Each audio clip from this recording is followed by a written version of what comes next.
के लिए सीडीएस बिपिन रावत इस पद पर पहले शख्स थे जिनको इस पद पर लाया गया था। उनकी काबिलियत के मद्देनजर उन्हें सीडीएस के इस पद पर लाया गया था।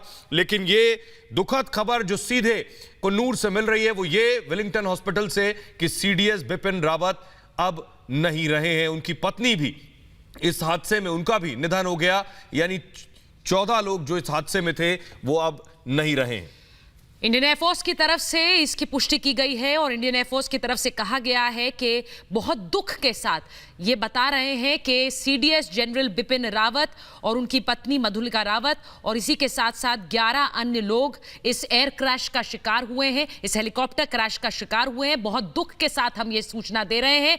जनरल बिपिन रावत जो कि चीफ ऑफ डिफेंस स्टाफ थे, वो defence services staff college Willingdon के दौरे पर थे और उसी दौरान ये हादसा हुआ जिसमें वो अब नहीं रहे हैं। उनके निधन की खबर इंडियन एयरफोर्स ने अभी अभी ट्वीट के माध्यम से साझा की है। जो बात हम आपको बता रहे थे, इंडियन एयरफोर्स का बयान किसी भी समय आ सकता है। बेहद दुखद खबर, सीडीएस जनरल बिपिन रावत हमारे बीच नहीं रहे हैं। इस हादसे में बिपिन रावत और उनकी पत्नी मधुलिका रावत दोनों हमारे बीच नहीं रहे हैं और इसी के साथ साथ 11 और लोग जो कि हेलीकॉप्टर में सवार थे अब नहीं बचे हैं।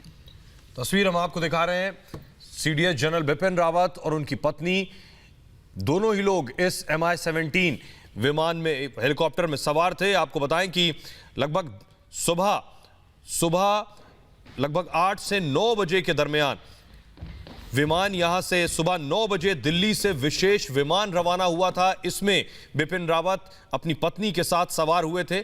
11:30 बजे सुलूर एयरफोर्स स्टेशन पहुंचा था विमान और उसके बाद हेलीकॉप्टर के जरिए 11:45 पर विलिंगटन के लिए रवाना हुए थे। लेकिन हेलीकॉप्टर का संपर्क अचानक टूट गया और कन्नूर में हेलीकॉप्टर लोकेट हुआ और एयर ट्रैफिक कंट्रोल से दोबारा संपर्क किया गया और कन्नूर में लगभग 12:20 पर यह हेलीकॉप्टर क्रैश हुआ था। हमारे साथ मेजर गौरव आर्या जुड़ चुके हैं। मेजर, बहुत दुखद खबर और मुझे लगता है बहुत बड़ी क्षति न सिर्फ सेना के लिए बल्कि पूरे देश के लिए।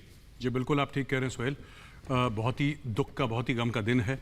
जनरल बिपिन रावत, मिसेस मधुलिका रावत और बाकी जो लोग उस एयरक्राफ्ट में थे छोड़ के उनका निधन हो चुका है और ये बहुत दुखद खबर है। And I think the nation receives this news with very deep shock and डिसमे। बहुत दुख हुआ है, बहुत झटका लगा है देश को। देश के पहले सीडीएस जनरल बिपिन रावत अब नहीं रहे। और मेजर आर्या, जो ट्वीट इंडियन एयरफोर्स ने सामने रखा है उसमें कहा गया है कि with deep regret it has now been ascertained that General Bipin Rawat, Mrs Madhulika Rawat and 11 other persons on board have died in this unfortunate accident. यानी कि सीडीएस जनरल बिपिन रावत, उनकी पत्नी मधुलिका रावत और 11 अन्य लोग जो कि उस हेलीकॉप्टर पर सवार थे वो अब हमारे बीच नहीं हैं। जनरल बिपिन रावत, देश के पहले CDS, chief of defence staff, अब हमारे बीच नहीं है। सुबह से जब से खबर आई तब से लगातार दुआएं, प्रार्थनाएं देश के सीडीएस के लिए पूरा देश कर रहा था।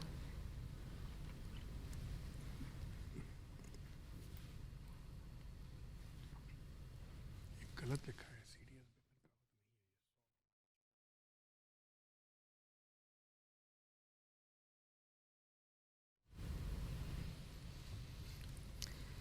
तो सीडीएस जनरल बिपिन रावत हमारे बीच नहीं रहे।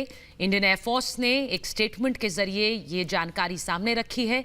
जिस तरह से जो घटनाक्रम सामने आ रहा था, सुबह उनका MI-17 हेलीकॉप्टर क्रैश हुआ जिसके बाद ये खबर आई कि उन्हें तुरंत मिलिट्री हॉस्पिटल वेलिंगटन ले जाया गया है और उसके बाद जैसे जैसे खबरें सामने आने लगी 14 लोग उस हेलीकॉप्टर में सवार थे।